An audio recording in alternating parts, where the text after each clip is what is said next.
What's up, everyone? Welcome to Cultivation 3D Studios, where I'm going to show you how to print your very own Mighty Morphin Green Ranger helmet. Now, everything that I'm going to be printing is going to be on my Neptune 4 Plus. Shout out to Elegoo. That is my very first printer. You can see that the next Ranger helmet is already ready and good to go. So without further ado, let's get started. All right, so all the STL files that I will be using for this Power Ranger series are going to be coming from Do3D or Do3D. All of their models are extremely accurate and detailed, so I definitely recommend checking out the link below. All right, guys, so to start off the print, I did have to scale this properly to my head size. I am still using a relatively big printer. It's a Elegoo Neptune 4 Plus. And the build volume is about 320 by 320 by 385. I wasn't too sure if I wanted to go with the tree support, so I went ahead and did the manual supports on Cura Slicer. So with the slice already going, it took about 38 hours to finish the entire thing.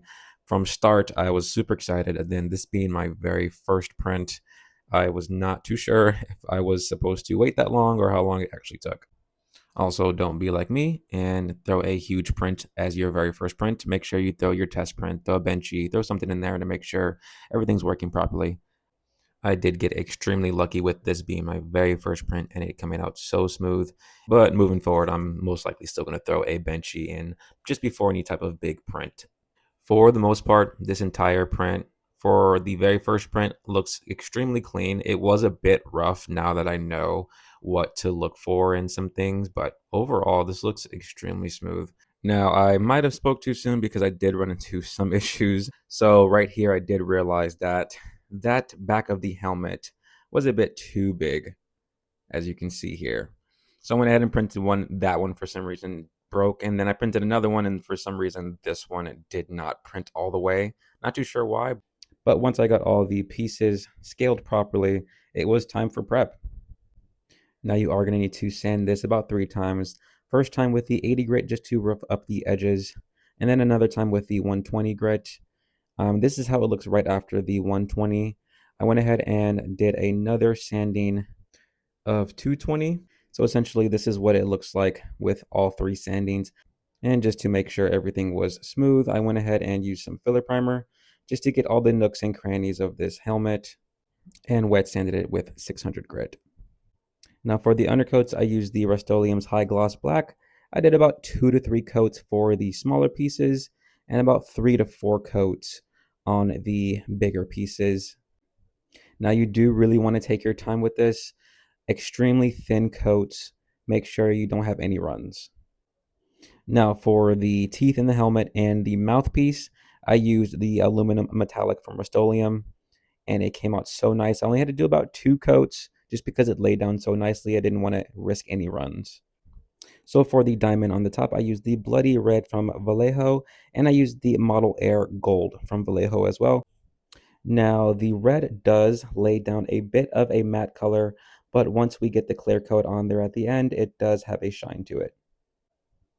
Now for the full helmet, I went ahead and went with the Meadow Green from Rust-Oleum as well. I swear I'm not sponsored. They just at Walmart.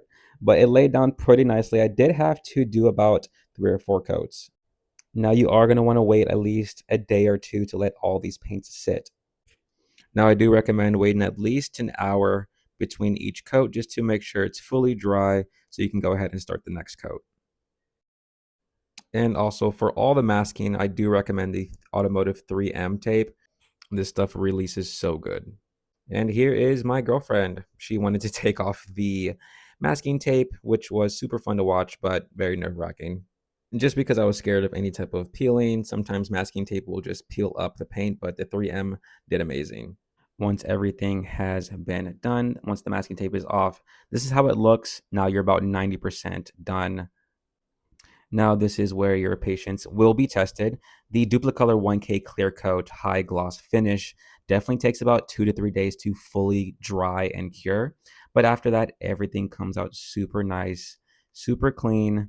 I did do about 3 coats on there just to have the highest gloss, and this is the end result. I mean, I honestly could not have been happier to be wearing this helmet after it took so long to finish. And then it just made me want to do even more. So this is probably why I'm making this series. But for now, that's it. I will definitely go over how to do the visor and the rivets in my next video. All right, so that pretty much wraps up the first episode of the Mighty Morphin Power Rangers helmet series. I will go ahead and I'll make another video on how I did the visor and the buckles as well. The next Ranger I'm going to be working on is going to be the Yellow Ranger, so stay tuned for that.